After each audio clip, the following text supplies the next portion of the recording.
গণপরিবহন। শহর থেকে জেলা আম জনতার একমাত্র ভরসা থাকে এই গণপরিবহন, কিন্তু সেই গণপরিবহনেই এবার যেন চলছে জীবন নিয়ে খেলা।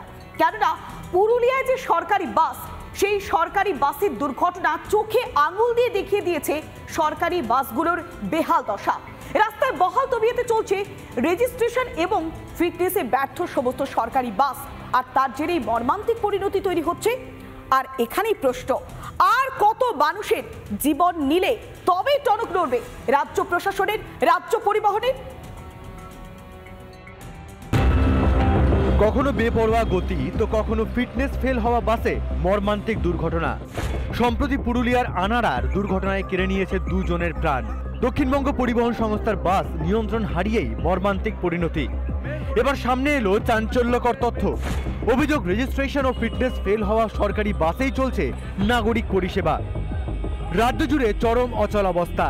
প্রশাসনের ভূমিকা নিয়ে প্রশ্ন তুললেন যাত্রীরা। এই যে একটা অরাজক অবস্থার মতো চলছে, ট্রান্সপোর্ট সমস্ত দিকেই, এটা প্রশাসনকে দেখা দরকার। এবং প্রশাসন এটা জানে না তা না, প্রশাসন জানে।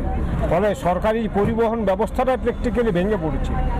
সরকারি পরিবহন ব্যবস্থাটার যে নেটওয়ার্কটা ছিল, সেই নেটওয়ার্কটা ধীরে ধীরে দুর্বল হতে হতে আজকে সরকারি পরিবহনটাও প্রায় তলানিতে ঠেকে গেছে। জীবন নিয়ে খেলা করছে উদাসীন রাজ্য সরকার, তোপ বিরোধীদের। বাসের রেজিস্ট্রেশন ফেল, এবং শুধুমাত্র এই বাস নাই, এরকম আরো 40-50টি বাস আছে যার রেজিস্ট্রেশন ফেল আছে, এবং এই রিস্কে যে আছে প্রাণের ঝুঁকি দিয়ে প্যাসেঞ্জারকে বইছে এই বাসগুলি, সরকারি বাসগুলি। তাতে বোঝা যায় এই সরকার একেবারে নির্মম সরকার আছে, হৃদয়হীন সরকার আছে, এবং এই সরকারের ক্ষমতায় থাকার কোনো অধিকার নাই। যদিও বাস ডিপো ইনচার্জ বলছেন অন্য কথা। দেখুন, সরকারি বাসের ফিটনেসটা কর্পোরেশন তার ইঞ্জিনিয়াররা নিজেই দেন আর কি। প্রাইভেট বাসের ফিটনেস আর সরকারি বাসের ফিটনেসের দুটোর কিন্তু ক্যারেক্টারগত তফাৎ আছে। আমাদের ফিটনেসটা ডিপেন্ড করে পুরোটাই হচ্ছে গাড়িটা 15 বছরের পুরনো কি পুরনো নয়। আর স্ট্যাটাসে তাই বললো, আমাদের স্ট্যাটাসটা কিন্তু অন্যরকমভাবে বিচার করা হয় আর কি। এটা আমাদের রাজ্যপালের অর্ডার, আপনার পরিবহন মন্ত্রী, পরিবহন দপ্তরের আমাদের সেভাবে 15 বছরের গাড়ির পুরনো কি পুরনো নয় তার উপরে এটা বিচার হয় আর কি।